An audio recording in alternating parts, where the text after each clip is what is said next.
Welcome to the Fine Print, ladies and gentlemen. I'm your host, Caleb Teskey, coming at you with a special New Year's Eve interview today. And it's going to be a crazy week here. I got a bunch of stuff lined up for you. I do want to do a couple of shout outs as usual. My last few guests have just been killer. Mark Sheldone from Better Chem Consulting. If you guys haven't checked out that interview, I don't know what you're watching for. Charles Stockstill, the old man on the mountain, the hash tasting experience. We had Tara Eveland, the herbal creative, editor at Fat Nugs magazine. Still waiting to hear back from Steve Robinson about this story about the illegal Chinese grows in Maine. But I want to keep this intro short today. I do have some great stuff coming up tomorrow. I've got my friend Tommy Durfee coming back. He just opened a new store up in Nova Scotia.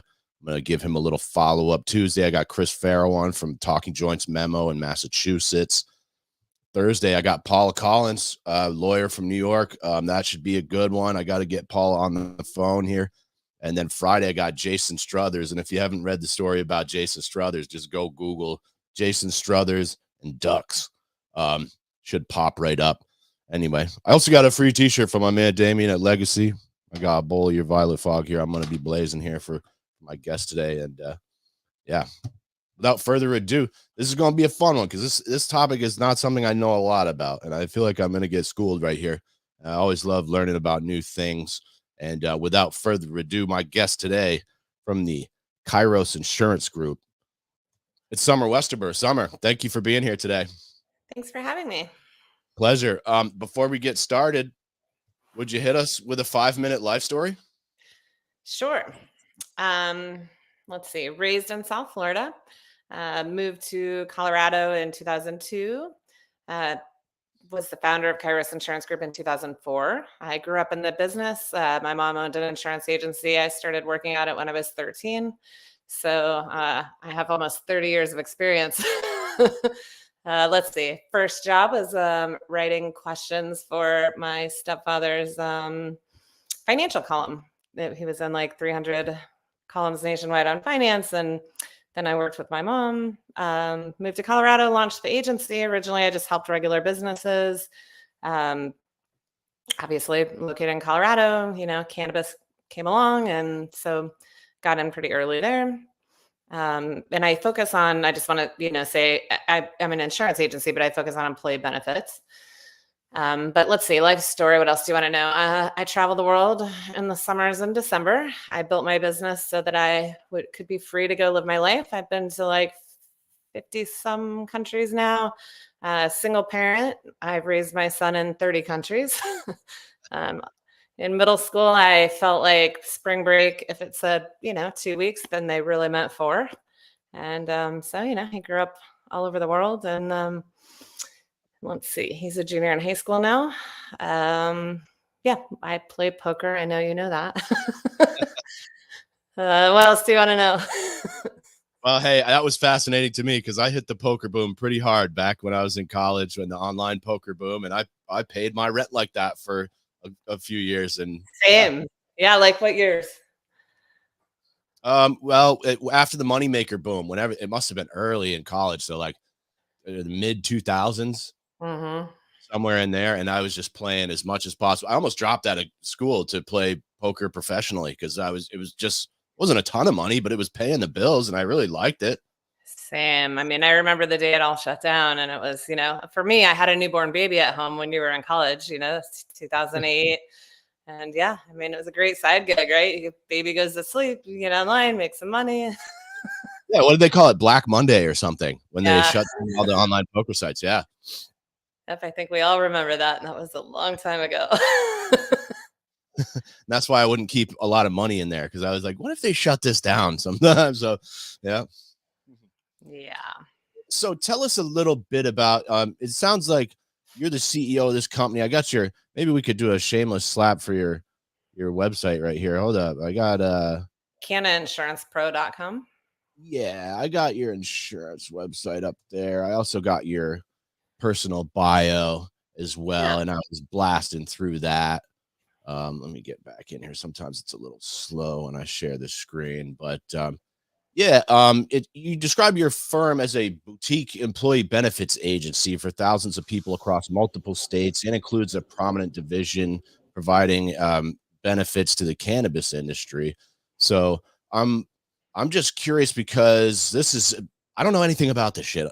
To be quite frank with you, Summer, Yeah. insurance is not my alley, and it seems like a very tricky thing given the federal illegality of cannabis still. Um, so I'd be curious to hear, it sounds like what you say, 19 years. Yeah. So yeah. License. So how do you navigate these waters? This seems like tricky stuff. And it's certainly, I've talked to a number of dispensary owners here who have struggled to navigate this stuff. And maybe you could give them some good tips here and show Yeah. them the way. I mean, just like everything in cannabis, right? Guidelines are always changing. Right now I'm moving a group over to one of the large, we'll just say the large 5 carriers. And they asked me not to move the life and disability to them this year because even though they will accept cannabis companies, the company buying them out will not. So they would get canceled in a few months. And so so what I do on an employee benefits side is I do the health insurance for the employees, so employee benefit plans, and that includes health, dental, vision, disability. When we can get it, life, so voluntary benefits like that too, right? Um, so I don't do like the workers' comp or liability or any of that. I just focus on the employee benefits. And partner with payroll companies, HR companies. I try to be like a one-stop shop for everybody and refer them out to other professionals. But yeah, so when I first got into this, uh, I think we had one insurance company. It was a B-rated carrier, not even a name that you would recognize, and but they were writing, a real health insurance policy. It didn't have a bunch of exclusions.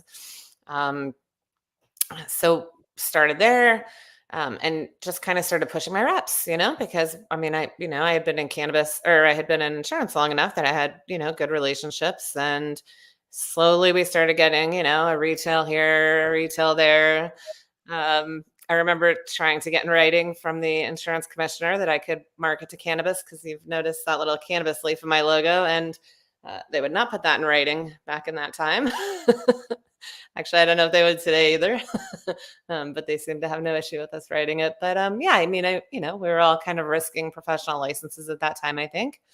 Now the health insurance, we have a new, so there's like the fully insured health insurance, right? Regular, but then we have these partially self-funded ERISA plans, and we do have some carriers there who are not accepting cannabis. So we're still limited on the medical, but I would say the majority of carriers are accepting cannabis. Disability, though, very difficult. Some states I only have one carrier writing it. Um, yeah, even ancillary, dental and vision, I mean, still gets denied by quite a few carriers. So Really? yeah, and it changes. You have to stay up to date. And do they give you the same reason? Like, oh, it's federally illegal? Is that the reason they give you? I mean, they just either accept it or they don't. So I don't, yeah, it's. So you don't always necessarily get a reason. It's just a. Oh, I just quote the carriers that I know are accepting it. So I have a list of every state, and my GAs at this point, the people above us who help orchestrate everything, order our quotes, they stay up on it for me since I specialize here. Maybe we could get a list of the ones in Vermont. Yeah, I recently got licensed in Vermont. I haven't been writing a lot there yet, but I definitely want to. It's one of the few states I have actually never visited. Well, come on up. Yeah, You're I welcome have to do anytime. that. Yeah. I'll twist up a fatty or something. We can go play poker.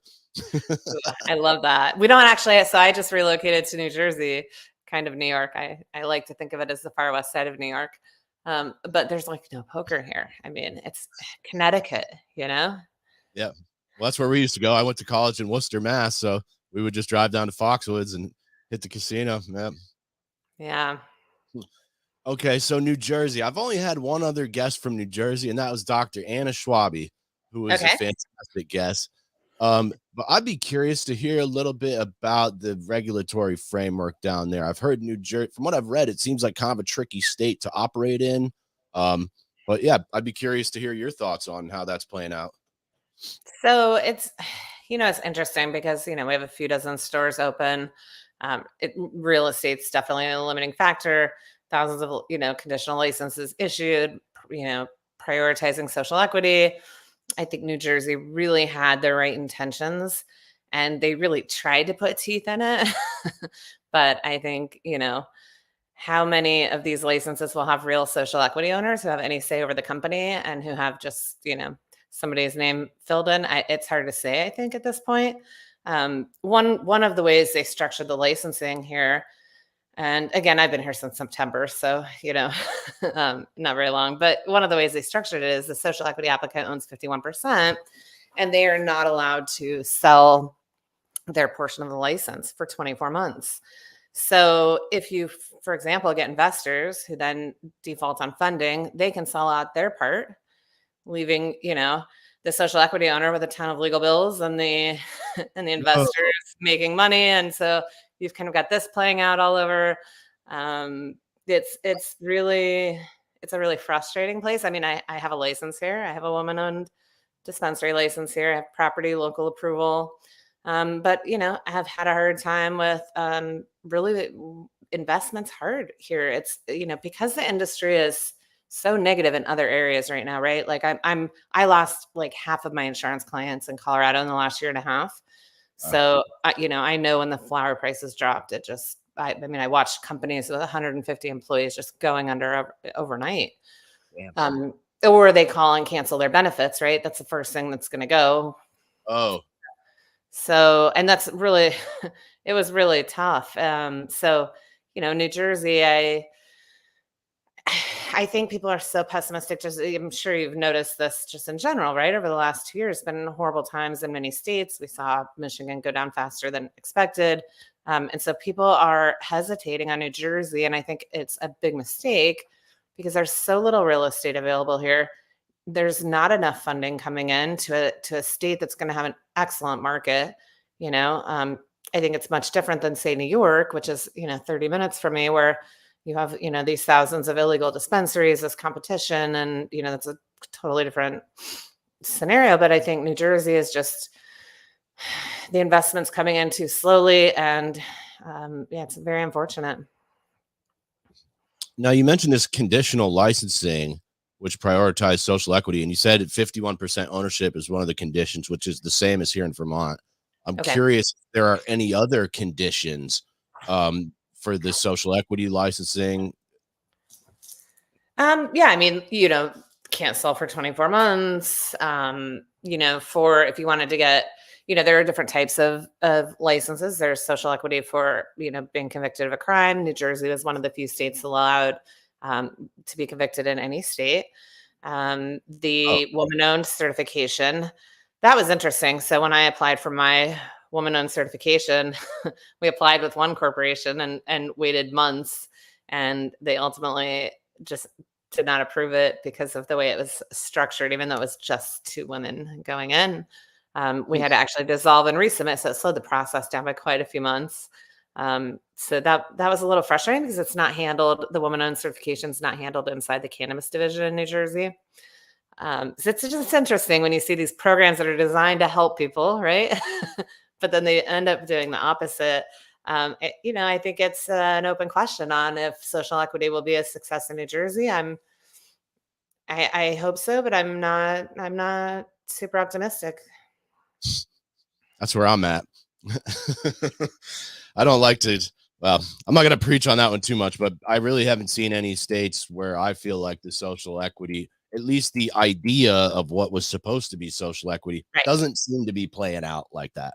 Right, because the big players just pay somebody $50,000 or $100,000 to fake own the dispensary on paper, and they'll openly say it to you. And so when you have that going on in all of these different states, especially Illinois, that's kind of what they're expecting also in New Jersey. Connecticut. Yeah, really. Mm-hmm. Yeah. We could talk about that one. I got a whole other can of worms there, but yeah. I mean, and I'm curious. I would love to like talk to lawyers about this, but I think there will be so many lawsuits over this, right? It's just going to end up being, you know, but I'm not a lawyer. But I think it would be interesting to have a guest on and you know, what will the fallout be from that, you know? Well, we got Paula Collins coming on Thursday from New York. I'm hoping Paul's going to drop some heat here. Yeah, I'll be tuning in. Mm. Now, you also mentioned something about local approval, and I assume that's something like the community host agreements they have in Massachusetts, where you have to go around and gather signatures. But I'd be curious how that works in I New think Jersey. it depends on the area. But the one that I personally did, you know, applied to the city, had to go to a city council meeting. We had a few objections, but ultimately it passed. So I can only really speak to the county that I went through, and I know in other counties people are just having a really difficult time getting these approved. So Okay. Well, and the other thing I wanted to ask was about the property, because you said there's very limited property, which sometimes seems to tie into this stuff. Because in order to get a license, it seems like, oh, you have to have a location to operate. Before you can even get that, you got to get the community host agreement and make sure you have the local approval. And it seems like a lot of hoops to jump through all at the same time. I know cultivators who've been sitting on, you know, a license and, you know, paying tens of thousands of dollars a month in rent and can't get their conversion through, you know, kind of frustrating process. You know, you do need site control to submit your annual application. Those take, you know, several months. If you get a cure letter, they take longer. So yeah, it's definitely challenging. Mm. And so how do you feel about the cost of entry? Because I feel like maybe New Jersey, if you're saying they have very limited property, I feel like it's probably pretty expensive to Oh yeah. scoop up. Yeah.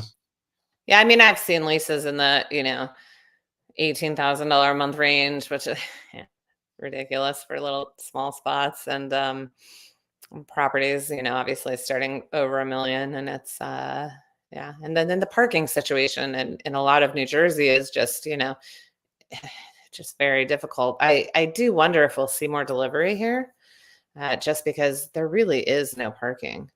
Um, yeah, And so when I you don't know. say and when you say see more delivery, do they already have delivery program going on in New I Jersey? have delivery licenses. I don't actually know if any are operational, but I would assume so. Hmm. In Massachusetts, they've made that very tricky because you have to have like a storage warehouse as well if you want a delivery license. So Yeah. yeah, it's just crazy. Um, so yeah, and it's New Jersey wasn't one of these lottery states, right? Like Illinois was. No. Okay. And so I like to ask this to a lot of people that are trying to open businesses, because in Vermont, a lot of people did their own paperwork themselves without the help of a lawyer. But I'm assuming in some of these states with a super high cost of entry, you're going to want to hire a lawyer to help you with that kind of stuff. Yeah, that's actually how I got my license. A good friend of mine is a cannabis lawyer in Denver. You probably know him, Bob Hoban, first cannabis professor, but you know, one of the first cannabis lawyers. And he helped me with the whole process. It took, you know, probably 2.5 years for us to get through all of this together. And um, actually, his cannabis coordinator Xavier and I were on the phone almost probably every other day doing paperwork, and it was a lot of work. How Definitely a lot. long? How long did it take you? Oh, I don't know. I mean, it's, you know, finding property, getting property under. Yeah, I don't know. I mean, it's been, I mean, a couple of years. I don't know exactly what Wow. date we started, but yeah, But the ballpark is a couple of years. yeah, Wow. it's been a journey. Shameless slap here. I'm with Summer Westerbur from the Kairos Insurance Group, Cannabis Division. Thanks again for being here. It's cool. I gotta go see my mom after because this is her birthday. But Aw. yeah, it's always a New Year's birthday. She never lets one go. Aw. um, I believe you also, and I didn't know who Bob Hoban was, but I believe you also said he's like a cannabis professor, and I was curious about that. Yeah, he was. You should get him on here sometime. He has actually written the laws for I think 32 or 34 countries, cannabis laws. Not, yeah, interesting guy. You should have him on. I did hit him up on LinkedIn. I might have to send him a message. Cool. So they won the MJ for best cannabis law firm of the year. So, oh, really? Yeah. Cool. I was definitely going to ask you about that too, because that's kind of how we connect. Let's just do that. You're doing my segues for me. And I'm gonna let you take this one. Because I mean, I went out to MJBizCon not this year, but last year, and I certainly had an experience. I had a good time. It was a little corporate for my taste, but the reason we connected was because I saw some of your comments about what was going on out there, and I decided to reach out. And let's hear that from your perspective. So, listen, the conference, I didn't really attend this year. I've just, been so many years on the expo floor. I heard a lot of complaints about the expo floor and the layout this year. The fact that it was difficult to find the speaker halls. I actually spoke there last year, and there weren't that many people attending talks. So I think MJBiz is kind of in this place where, look, we all now, everyone who's been in the industry for a while knows it as Weed Week, right? And so we're all out there for the parties. And that's where the real networking happens, right? It's as if you know where the people are. You want to see the Colorado people, you're probably at the Cosmo. It's just, we're all kind of at different places, but we're there till 4 a.m. So I think it's a challenge for BizCon. I've heard that the registration for conference passes was down significantly. I don't know the numbers.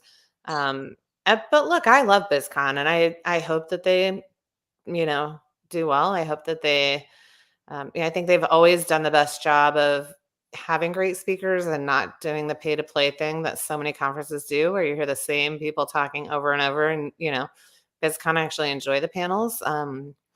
I attended some of the law panels, but I don't know. Overall conference, I was there for maybe 2 hours, and the rest of the time was parties. Yeah. Did you go to any of the parties last year?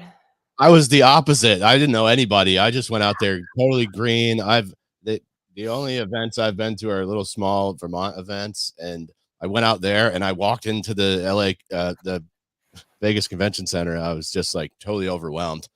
I've never been around that many people in my life, I don't think, except maybe Woodstock when I went to Woodstock in '99. And so I spent most of my time there just like grabbing cards from people, having quick chats. And, we did a couple fun things. I didn't go to any of the parties though. We tried to get some tickets, but it didn't happen. And I was so tired after walking around the convention center that I just went back to the hotel and fucking fell asleep. So like you've missed the best part of the conference. Yeah, clearly. You'll let me know next time and I'll get you on some lists. Look, that's part of the problem. I mean, the best party of the year is always Grasslands by Ricardo. He has a PR company. Definitely you should have him on sometime. He was the first cannabis reporter in the country. You would appreciate that. He worked for the Denver Post. He wrote for the Cannabis. But now he does a PR firm and he throws a very curated party. They get, I don't know, over 10,000 applications, 700 people get in. This year I got the VIPs. So you got to go in a more intimate setting. He keeps it like the right level of, it's like music and a party atmosphere, but quiet enough for networking, bars and great food and just everybody who's, everybody either from LinkedIn or because he invites, a very curated crowd. And, definitely the best party was Wednesday night. CanNEX Consortium from Denver also threw a great party on Tuesday night out at the Cosmo. So that was a good one. But yeah, next time you're there, you go, even if you just hang out at the Cosmo, you'll meet all the people and it's not corporate-y. I'm trying to come out again next year. I didn't have the money this year, but it would be cool to go again. I had a great time. I met some amazing people. Some of them are coming back on my show. Ron Durbin, the lawyer from Oklahoma. If you haven't checked out Ron's work, boy, he's just on a rampage down there against the state and Metric. Great guy. Oh, wow. Yeah, shameless slap here again. Summer Westerbur, Kairos Insurance Group. One of the other things I did want to ask you about, sorry, my notes were a little out of order from the phone call, but I wanted to ask you about setting up bank accounts. It sounds like you've done some of that stuff. And I know here in Vermont, I don't know, it seemed like that right before they started cannabis banking, our two largest credit unions had a merger, which I thought was weird. And then they're charging people what I would consider kind of ridiculous banking fees. Curious to hear your thoughts on the banking. Well, so here's the thing. The bank that I know in Colorado, they were the second bank to offer banking. And I partner with them a lot. In 2017, 18, we started hosting happy hours for, local cannabis companies. And they were just opening just dozens of accounts every month. But in order to do that, in the very beginning, they had like 60 compliance people hired just to run the cannabis division. So actually, I would be happy to send you a banker who's been in this since the very early days. But Please. the amount of resources. I agree that the fees are outrageous, but this is not a case, I think, of it being the bank's fault. It's actually very expensive, and they have so many reporting requirements. Imagine hiring 60 people for a small state credit union with 3 locations or whatever they have, 4, not very many, just to run your cannabis compliance. So they've gotten it down now. I was in there actually when I was in Colorado doing some enrollments a few months ago, and I think they're down to 20 or 30. But it's a lot of work. And, I appreciate the bankers, right? Because before this, it was, I don't think I've mentioned this to you, but I also was doing mortgages for about 5 years because we have a slow season in the summer. And I was basically doing this at a place that could do mortgages for people who were employed by cannabis companies and paid in cash. And we were the only lending company who would do that. We couldn't write owners at that time. This is again like 2018, but at least we were able to get mortgages for the bud tenders and the, W-2 employees. So yeah, the banking situation is difficult, but a lot of my clients, they were cash businesses when they started, when I got them. And as they were setting up their bank, now we could put health insurance in place. It's easier to pay. So yeah, it's not like here in Jersey, they just start with bank accounts now. So well, a lot of them are cash businesses because it seems like a lot of these payment processing companies just won't take the action. Yeah. Or they get shut down, or so it's. Do you have any thoughts on the safe banking? I didn't ask you about that earlier, but I'm curious if you got any thoughts on that. Hope it passes. How many times can you get excited about it? I was at Senator Merkley's fundraiser a few months ago, and he did say the biggest challenge was going to be getting it through committees. They never get through. This was the second bill to make it through that committee in 5 years. So, it's progress, but, does it get a vote? Does it pass? I have no idea. Me either. Seems like a lot of talk and not a lot of things happening. It sounds like it actually has the support. I don't know. Okay. We've all been let down enough on that to get our hopes up, right? I leave other people to get their hopes up. I'm kind of just pessimistic on a lot of this stuff. I'll believe it when I see it, kind of deal. And until then, for me, I think it's the rescheduling that's the exciting part right now. Getting rid of 280E, and when you actually look at even things like I do, right, on a benefits, not being able to take that on, as a business deduction for some businesses. Some CPAs are more creative than others, and have ways, but it's it really is going to be the game changer, I think, if that happens. And I'm more of a descheduling guy, but I believe both of those would result in the 280E stuff going away, which I think for business owners would just be huge.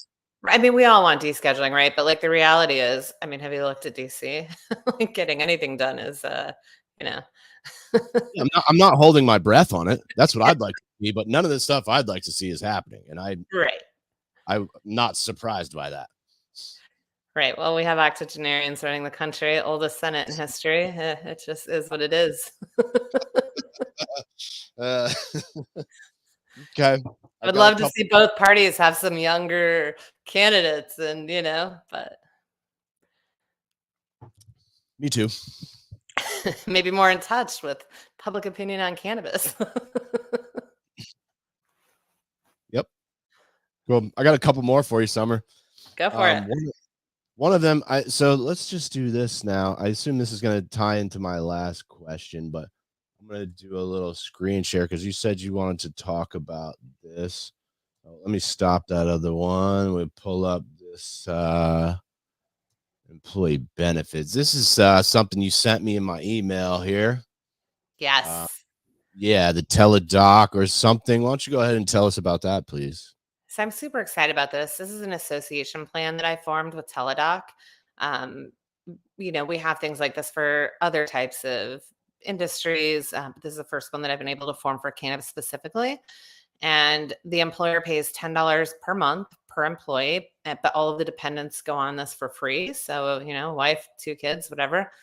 It gives the employee access to a $0. There's a $0 copay on everything.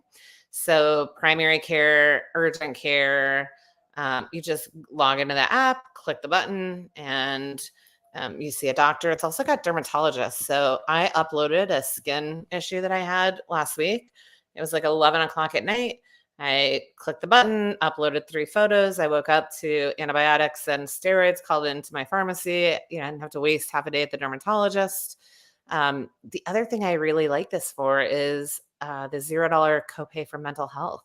So, look, a lot of there are, I think, reasons people would want to see a mental health provider in person if you're doing therapy and talk therapy. But some things, like my son is suffering from severe migraines. And one of the things that is helpful for that is cognitive behavioral therapy, which you get through a mental health therapist. So with this plan, I have unlimited visits and a $0 copay for him to log in and get CBT skills. And, so also there's psychiatrist care. So yeah, it's a really great plan for $10 a month. And this can be offered to, I actually formed it so it could be offered to cannabis and cannabis adjacent. So law firms who work with cannabis, or really just anybody who helps cannabis businesses, because I think it's important to help out the ancillary also, right? Like the industry doesn't exist without everyone. So all of these businesses can enroll. We have no participation requirements. We have, what else do I want to tell you about it? Yeah, I mean, I think that's it. It's just, it's an affordable way. Oh, I know. So you could add this to an employee benefits package if you already have benefits, but maybe you have high copays, like, $75 primary care visit or something. You could add this so that there's a $0 copay, but it also is good for the cannabis businesses who aren't at the point that they can offer benefits yet, right? And there's a lot of those. I just got a brand in New York, 4 or 5 employees are getting ready to do benefits, but until you have them, if people are on these limited subsidized healthcare exchange plans, right? So I don't know what you know about health insurance, but if you go through, most states for a subsidized plan, which a lot of employees of cannabis companies do qualify for, and I also help put them on those. But those plans tend to be HMOs, narrow networks, in-state coverage only. Whereas, a group plan, you usually have a PPO option, nationwide coverage. So if employees are on these individual subsidized plan, this virtual care is extremely helpful, especially for the ones who are traveling and need care, regular care when they're out of state. So I'm very excited about the association plan. Yeah, and it seems like when federal legalization hits, that might be a bigger issue when your employees are driving weed to different states and things of that nature. Well, you're always covered for an emergency. So, even on those. But let's say you spend, like me, a couple months in this state, a couple months in that state, you can't go to the dermatologist or, because it's not an emergency. So having the telehealth is nice. And this works. And this is available in all 50 states. So cool. And yeah, I want to do one more little plug here for your website. Bang, bang. CannaInsurancePro.com. Kairos Insurance Group. Go check that out.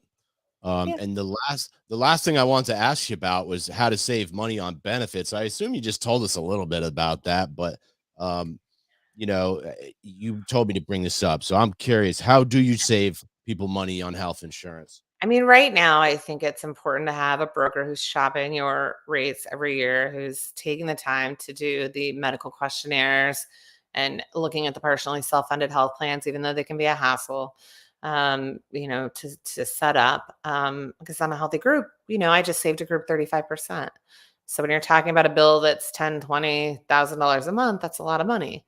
Um, Also, for dependents, we have creative strategies like getting the subsidized plans through like the family glitch, which I won't get into all of this, but if it doesn't meet the affordability under the Affordable Care Act, then we can also put dependents on an individual plan. There are a lot of ways to get creative, but you really have to work with the company as their partner and look at each employee's needs. The family glitch, you called it. Yeah, that's for the subsidies on the exchange plans. I like A that. lot of people can afford, maybe the employer is paying 50% of the employee only coverage. So your coverage is, $200. But if you want to add your dependents on, it's another $1,200 because they're not contributing. And so a Whoa. lot of times what I see in cannabis more than other industries is the entire, 50 employees is all employee only. They're not adding their spouse. They're not adding their children. Well, are those people going without insurance? Because if they are, and if they're only making $35,000 a year, the dependents probably qualify for free health insurance through the exchange, which, as I mentioned, maybe a smaller network, maybe a smaller plan, but it's health insurance. You get cancer, you're covered. You have an accident, you're covered. So I think it's important to make sure that we have, options. Hmm. Fascinating stuff there. And I got Medicaid through the state. I'm fucking broke like that. And it's good insurance. I got to tell you, Yeah. I got to take medications every month that would cost me like $6,000 out of pocket if I didn't have that insurance. Yeah. Yeah, and So a lot of times the kids end up qualifying on these states like Colorado with expanded Medicaid. So sometimes it's just, and a lot of brokers don't want to do this because we don't get paid on it. But I think it's part of taking care of your clients, right?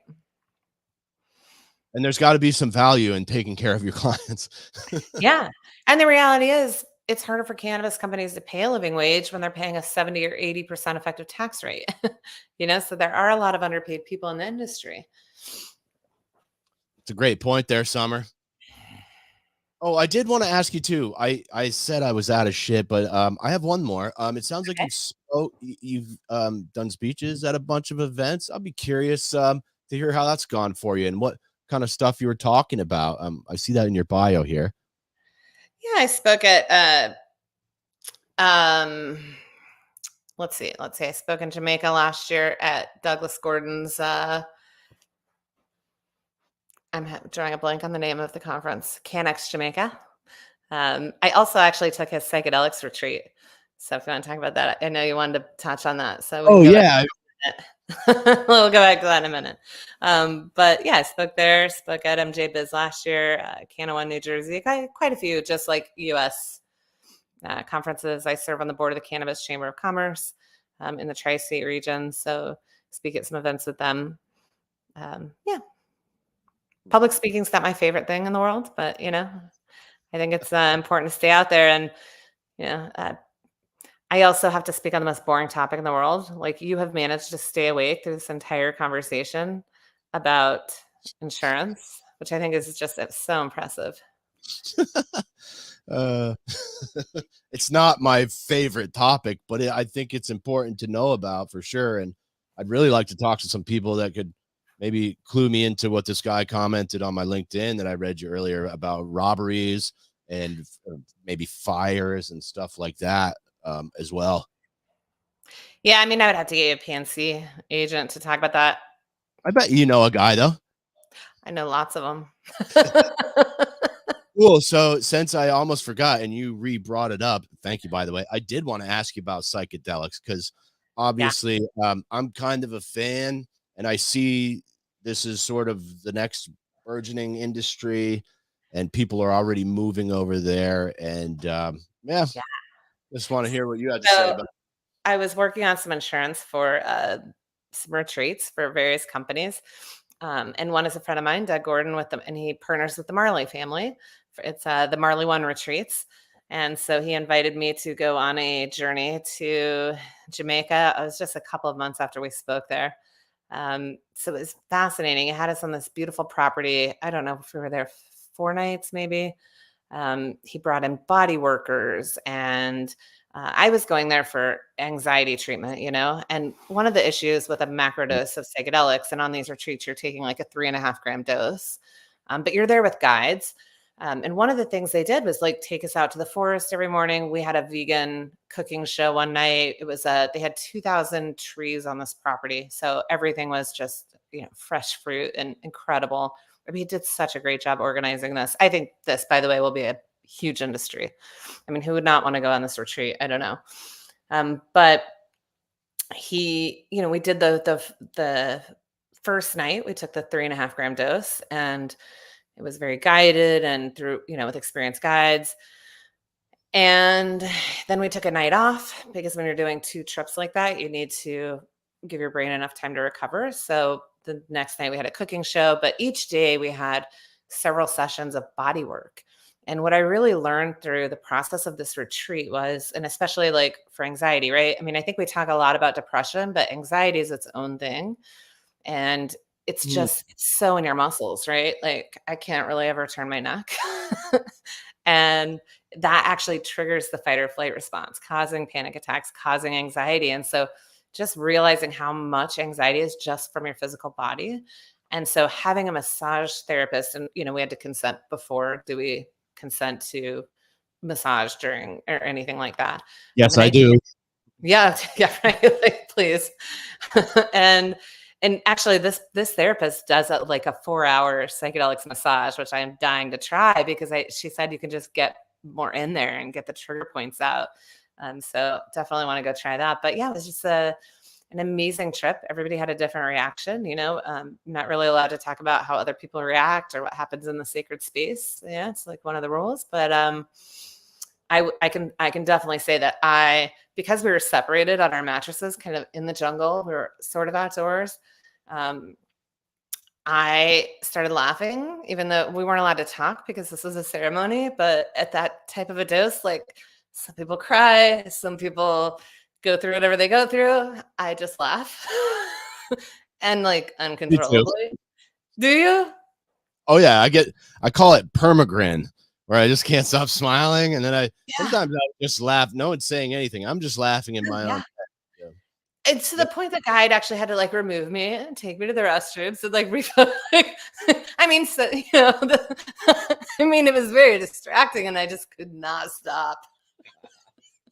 So, I mean, I don't think I've taken a dose that large since I was like 18, but it was a great time. And then the second night was similar. I will say, I do think I prefer I think I like a little bit of ceremony, maybe ceremony the first night and then play the second night, than not being able to interact with people.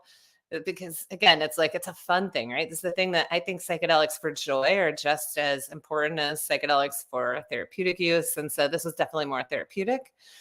But yeah, it was a fascinating trip. I will tell you another so that was macrodosing, but microdosing. So I was in Vegas for about a month this summer for the World Series of Poker.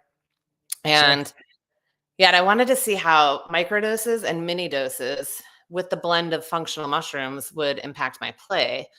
And so I microdosed the first day, and then I started doing the mini doses. And what I found is I have so much concentration, ability to pay attention to reading bets and really focus, but also overly sensitive to the, TV camera lights, and, there's final table on TV right here. And it was very overwhelming for the brain.